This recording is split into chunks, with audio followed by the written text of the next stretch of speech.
P C attend ಮಾಡಿದ್ದೆ ಅವತ್ತು ಹೋದ್ ಸಲ. ಹ್ಮ್ ಅದೊಂದು ಫಿಸಿಕಲ್ ಗಂಟ ಬಂದಿತ್ತು. ಹ್ಮ್ ಪಿ ಎಸ್ ಐ ಅಟೆಂಡ್ ಮಾಡಿದ್ದೆ, ಅದೊಂದು ಸ್ವಲ್ಪ ಒಂದು ಒಳ್ಳೆ ಸ್ಕೋರ್ ಆಗಿತ್ತು. ಇನ್ನೊಂದು ಸ್ವಲ್ಪ ಬೇಕಿತ್ತು, ಇನ್ನೊಂದು 30 ಮಾರ್ಕ್ಸ್ ಬೇಕಿತ್ತು. ಏನ್ ಮಾಡಿದ್ರೆ ಗೆಟಿನ್ ಆಯ್ತೀನಿ ಅಂತ ಗೊತ್ತಾಯ್ತು. ಈಗ ಯಾವ ಎಕ್ಸಾಮ್ ಓದ್ತಾ ಇದೀಯ ನೀನು? ಮಾಮೂಲಿ sir, P S I. P S I ಓದ್ತಾ ಇದೆಯಾ? ಏನ್ ಪ್ರಾಬ್ಲಮ್ ಆಗ್ತಾ ಇದೆ ನಿನಗೆ? ಅದು ಗೊತ್ತಾಯ್ತಲ್ಲ ಸರ್.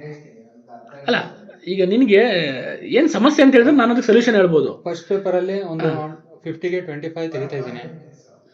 ಅದು ಕಮ್ಮಿ ಆಯ್ತು. 35 ಮೇಲೆ ತೆಗೆದ್ರು ಈ ಸಲ ಸೆಲೆಕ್ಷನ್ ಆಗೋದು ಕಷ್ಟ ಇದೆ. ಯಾಕಂದ್ರೆ ಕಾಂಪಿಟೇಷನ್ ಆ ಥರ ಇದೆ. ಪಿ ಎಸ್ ಆಗಿರ್ಬೋದು, ಇ ಎಸ್ ಆಗಿರ್ಬೋದು, ಯಾವುದೇ ಇರ್ಬೋದು, 45 ಮೇಲೆ ಬರಲೇಬೇಕು ನಿನಗೆ. ಮಿನಿಮಮ್ ಹೇಳ್ತಾ ಇರೋದು 40 ಮೇಲೆ ಅಂತೂ ಬರಲೇಬೇಕು ನೀನು ಸೆಲೆಕ್ಷನ್ ಆಗಬೇಕಂದ್ರೆ. ಯಾಕಂದ್ರೆ ಈಸಿಯಾಗಿ ಸ್ಕೋರ್ ಮಾಡೋ ಸಬ್ಜೆಕ್ಟ್, ಅದನ್ನ ಬಿಡ್ತಾ ಇದ್ದೀರಾ. ನೆಕ್ಸ್ಟ್ ಪೇಪರ್ 2 ನಲ್ಲಿ ಸ್ವಲ್ಪ ಸರಿ ತಪ್ಪು ಇದು ಒಂದು ಸ್ವಲ್ಪ ನನಗೆ ಹೆಚ್ಚು ಕಮ್ಮಿ ಆಯ್ತಾ. ಈಗ ತಪ್ಪನ್ನು ತಪ್ಪು ಸರಿ ಆಗ್ತಾ ಇದೆ, ಸರಿ ಆಗುತ್ತೋ ತಪ್ಪಾಗ್ತಾ ಇದೆ. ಅಂದ್ರೆ ಅದು ಏನ್ ಪ್ರಾಬ್ಲಮ್ ಆಗುತ್ತೆ ಅಂದ್ರೆ 2 ತರ ಬರುತ್ತೆ. ಒಂದು, ನಿನಗೆ ಸಬ್ಜೆಕ್ಟ್ ಅರ್ಥ ಆಗಿಲ್ಲ, ಮತ್ತೆ ರಿವಿಷನ್ಸ್ ಆಗಿಲ್ಲ. ನೀನು ಸಬ್ಜೆಕ್ಟ್ ಚೆನ್ನಾಗಿ ಅರ್ಥ ಆಗಿಲ್ಲ, ಕಾನ್ಸೆಪ್ಟ್ ಚೆನ್ನಾಗಿ ಅರ್ಥ ಆಗಿಲ್ಲ ಅಂತಂದಾಗ ಏನಾಗುತ್ತೆ, ನಿನಗೆ ಡೌಟ್ ಬರುತ್ತೆ, ಎನ ಆಪ್ಷನ್ ಬಿನಾ ಅಂತ. ಎರಡನೇದು, ಇಲ್ಲಾಂದ್ರೆ ರಿವಿಷನ್ ಮಾಡಿರಲ್ಲ ನೀಟಾಗಿ, ಅವಾಗ ಕ್ಲಾರಿಟಿ ಇರಲ್ಲ, ಆನ್ಸರ್ ಮೇಲೆ ಕ್ಲಾರಿಟಿ ಇರಲ್ಲ. ಅವಾಗ ಏನಾಗುತ್ತೆ, ನಿಂಗೆ ಡೌಟ್ ಬರುತ್ತೆ, ಅಲ್ಲಿ ಮಿಸ್ಟೇಕ್ ಮಾಡೋ ಚಾನ್ಸಸ್ ತುಂಬಾ ಇರುತ್ತೆ. ಇನ್ನೊಂದು ಕೆಲಸ ಮಾಡು, ಯಾವ್ದು ಎಕ್ಸಾಂಪಲ್, ನಂಗೊಂದು ಎಕ್ಸಾಂಪಲ್ ಹೇಳು. ಸರ್, ಈಗ ಮೊನ್ನೆ ನಡೀತಲ್ಲ ಸರ್, ಇದು ಬಗರ್ ಮಣ್ಣು. ಅದಕ್ಕೆ ಏನಾಗ್ಬಿಟ್ಟು ಆತರ ಕ್ವಶನ್ಗೆ ಅದು ಅವರು ಮೇಲ್ಗಡೆ ಯಾವ್ದು ಸರಿ ಇಲ್ಲ ಅಂತ ಕೇಳೋರೆ, ನಾನು ಸರಿ ಇರೋದ. ಅಂದ್ರೆ ಈಗ ಏನು, ನಿನಗೆ ಅಲ್ಲಿ ಕ್ವಶನ್ಸ್ ನ ಓದ್ಬೇಕಾದ್ರೆ ಬಹಳ ಕಾನ್ಶಿಯಸ್ ಆಗಿರಬೇಕು. One question one time, at A time one question attend ಅಂದ್ರೆ ಆ ಕ್ವಶನ್ ಅಟೆಂಡ್ ಮಾಡ್ಬೇಕಾದ್ರೆ ಸಂಪೂರ್ಣ ಗಮನ ನೀನು ಆ ಕ್ವಶನ್ ಪೇಪರ್ ಮೇಲೆ ಇರಬೇಕು. ಸರಿಯಾದ ಹೇಳಿಕೆಗಳನ್ನ ಕೊಟ್ಟಿದಾರ, ತಪ್ಪಾದ ಹೇಳಿಕೆಗಳನ್ನ ಕೊಟ್ಟಿದ್ದಾರೆ, ಅದಕ್ಕೆ ಕ್ವಶನ್ ಪೇನ್ ನ ತಗೊಂಡು ಅಂಡರ್ಲೈನ್ ಮಾಡ್ಕೋಬೇಕು.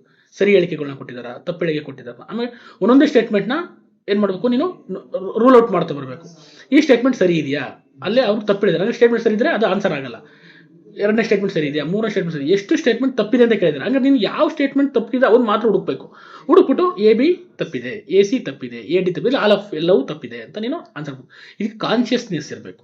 ಕಾನ್ಶಿಯಸ್ ಇಲ್ಲ ಅಂತ ಏನಾಗುತ್ತೆ, ಅದು ಏನಾಗುತ್ತೆ, ಎಕ್ಸಾಮ್ ಫಿಯರ್ ಇಂದ ಆಗುತ್ತೆ.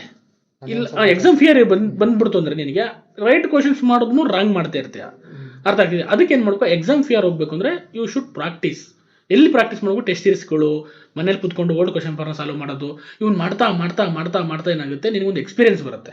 ಈಗ ಮೊದಲೇನಾಗ್ತಿತ್ತು, 4-5 ಸತಿ ಕಾಲ್ ಮಾಡ್ತಾ ಇದ್ರು ಒಂದೇ ಎಕ್ಸಾಮ್ಗೆ. ಅವಾಗ ನಿಮ್ಗೆ ಒಂದು ಎಕ್ಸಾಮ್ ಇಲ್ಲ ಅಂದ್ರೆ ನೆಕ್ಸ್ಟ್ ಎಕ್ಸಾಮ್ ಸಿಕ್ತಿತ್ತು.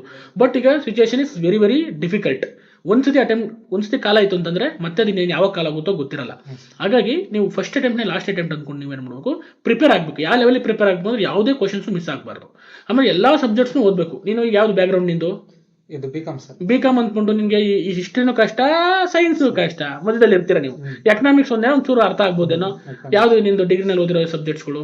ಅಕೌಂಟೆನ್ಸಿ ಬರಲ್ಲ. ಅಕೌಂಟೆನ್ಸಿ ಮ್ಯಾಥ್ಸ್ ಅಲ್ಲಿ ಯೂಸ್ ಆಗ್ಬೋದು. ಆಮೇಲೆ ಅದು ಅಕೌಂಟೆನ್ಸಿ ಕ್ಯಾಲ್ಕುಲೇಟರ್ ಓದ್ತಿರ್ತೀರ ಕೂತ್ಕೊಂಡು, ಅದು ಎರಡು ಅಂದ್ರೆ ಗೊತ್ತಿರಲ್ಲ ನಿಮಗೆ. ಅಷ್ಟು ಹೊತ್ತಾನೆ ಹೇಳ್ತಾರೆ ನಿಜಲಿದ್ದಾನೆ. ಹಂಗಾಗಿ ಏನ್ ಮಾಡ್ಬೇಕು, ಏನೋ 0 ಇಂದ ಸ್ಟಾರ್ಟ್ ಆಗ್ಬೇಕು. ನೀವು 0 ಇಂದ ಸ್ಟಾರ್ಟ್ ಮಾಡ್ಕೊಂಡು ಹೋಯ್ತು ಅಂತಂದ್ರೆ ಎಕ್ಸಾಮ್ಸ್ ಆರಾಮ್ಸೆ ಕ್ಲಿಯರ್ ಆಗ್ಬೋದು. ಏನಿಲ್ಲ, ಒಂದು ಸ್ಟ್ರಾಟಜಿ ಮಾಡ್ಕೋಬೇಕು, ಕರೆಕ್ಟಾಗಿ ಓದಬೇಕು, ಪ್ಲಾನ್ ಮಾಡ್ಕೋಬೇಕು. ನಿನಗೆ ಯಾವ ಸಬ್ಜೆಕ್ಟಲ್ಲಿ ವೀಕ್ ಇದ್ದೀನಿ, ಯಾವ ಸಬ್ಜೆಕ್ಟ್ ಸ್ಟ್ರಾಂಗ್ ಇದ್ದೀನಿ ಅನ್ನೋದನ್ನ ಮೈಂಡ್ ಸೆಟ್ ಮಾಡ್ಕೋಬೇಕು. ಅದಕ್ಕೆ ಎಫರ್ಟ್ ಹಾಕಬೇಕು, ಆ ಸಬ್ಜೆಕ್ಟ್ ಸ್ಟ್ರಾಂಗ್ ಮಾಡ್ಕೋಬೇಕು. ಆಮೇಲೆ ಏನು ಮಾಡಬೇಕು, ಟೆಸ್ಟ್ ಸೀರೀಸ್ಗಳು ಬರೀಬೇಕು. ಅಥವಾ ಟೆಸ್ಟ್ ಸೀರೀಸ್ ಹೋಗಿ ಇನ್ಸ್ಟಿಟ್ಯೂಟ್ಗೆ ಬರೀಬೇಕು ಅಂತಲ್ಲ, ನಿಮ್ಮ ಮನೇಲೆ ಕೂತ್ಕೊಂಡು ಟೆಸ್ಟ್ ಸೀರೀಸ್ ಬರೀ, ಬಟ್ ಅದ್ರ ಬರೀಬೇಕು. ಒಂದು. ಎರಡನೇದು, ಬೇಸಿಕ್ಸ್ ಬುಕ್ ಓದಬೇಕು, ಕಾನ್ಸೆಪ್ಟ್ನ ಅರ್ಥ ಮಾಡ್ಕೋಬೇಕು. ಈಗ ಬಂಗಾರ ಮಣ್ಣು ಬಗ್ಗೆ ಕೇಳಿದರೆ ಅಂತಂದಾಗ ನಿಮಗೆ ಸಂಪೂರ್ಣವಾಗಿ ಗೊತ್ತಿರಬೇಕು. ಬಂಗಾರ ಮಣ್ಣು ಅಂದ್ರೆ ಏನು, ಎಲ್ಲಿ ಕಂಡು ಬರುತ್ತೆ, ಯಾವ ನದಿಗಳು ತಟದಲ್ಲಿ ಕಂಡು ಬರುತ್ತೆ, ಬಂಗಾರ ಮಣ್ಣಲ್ಲಿ ಯಾಕೆ ಇರುತ್ತೆ, ಯಾಕೆ ಅದಷ್ಟು ಏನಾದ್ರು ಫರ್ಟಿಲೈಸ್ ಇರುತ್ತೆ, ಯಾವ್ಯಾವ ಬೆಳೆಗಳನ್ನ ಬೆಳೀತಾರೆ, ಯಾವ ರಾಜ್ಯಗಳಲ್ಲಿ ಕಂಡು ಬರುತ್ತೆ, ಇದೆಲ್ಲ ನಾಲೆಡ್ಜ್ ಇರಬೇಕು. ಅವಾಗ ಏನಾಗುತ್ತೆ, ಸ್ಟೇಟ್ಮೆಂಟ್ ವೈಸ್ ಕ್ವಶನ್ಸ್ಗಳನ್ನ ಆನ್ಸರ್ ಮಾಡೋಕೆ ಇದಾವೆ. ನಿಂಗೆ ಸಂಪೂರ್ಣವಾಗಿ ಮಾಹಿತಿ ಇಲ್ಲ ಅಂತಂದ್ರೆ ನಿಮಗೆ ಗೊತ್ತಾಗ್ತಿದ್ಯಾ? ಬಂಗಾರ ಮಣ್ಣು ಯಾವ ಮಣ್ಣಿನ ವಿಧ ಹೇಳು? ಮೆಕ್ಕಲು ಮಣ್ಣಿನ ವಿಧ. ಮೆಕ್ಕಲು ಮಣ್ಣಲ್ಲಿ ಎಷ್ಟು ವಿಧಗಳು ಬರ್ತವೆ? ಬಾಗರ್ ಮಣ್ಣು ಮತ್ತೆ ಕಾದರ್ ಮಣ್ಣು. ಕಾದರು ನೋಡು, ಕ್ಲಾರಿಟಿನೇ ಇಲ್ಲ ಅಲ್ವಾ? ನಿಂಗೆ ಹಿಂಗಿಲ್ದಾಗ ಏನಾಗುತ್ತೆ, ಕ್ವಶನ್ಸ್ ಹೆಂಗ್ ಅಟೆಂಡ್ ಮಾಡ್ತೀಯಾ? ಯಾವ್ದೋ ಒಂದು ಸ್ಟೇಟ್ಮೆಂಟ್ ಕೊಟ್ರು ಹೆಂಗ್ ಆನ್ಸರ್ ಮಾಡೋಕ್ಕಾಗುತ್ತೆ? It's possible. ಅರ್ಥ ಆಗ್ತಿದ್ಯಾ? ಹಾಗಾಗಿ ಅದನ್ನ ಅರ್ಥ ಮಾಡ್ಕೊಂಡು ಸಬ್ಜೆಕ್ಟ್ಸ್ನ ನೀಟಾಗಿ ಓದು, ಆವಾಗ ನಿಮ್ಗೆ ಕ್ಲಾರಿಟಿ ಸಿಗುತ್ತೆ. ಓಕೆನಾ? ಮತ್ತೆ ನೀ ಡೌಟ್ಸ್? ಇಲ್ಲ ಸರ್, ಅದಕ್ಕೆ ಕೇಳ್ಕೊಂಡೋಗೋಣ.